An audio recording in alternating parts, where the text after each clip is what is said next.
Hi friends, কেমন আছেন আপনারা? আমি আমার এই চ্যানেলে অনেক দিন বাদে আবার ভিডিও আপলোড করলাম।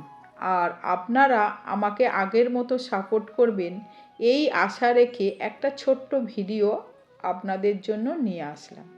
কাঠচাপা গাছ মোটামুটি সবার বাগানে আছে। এই গাছের একটা সহজ পরিচর্যা আপনাদের জন্য শেয়ার করলাম। সামান্য একটু পরিচর্যা পেলে এই গাছ প্রচুর ফুল দেয়, তবে একদম ছোট গাছে তেমন ফুল দেয় না। একটু বয়স হলে টানা ফুল দেয়। কাঠচাপা গাছ একই টবে দীর্ঘদিন থাকে, বছর বছর রিপোর্টিং করতে হয় না।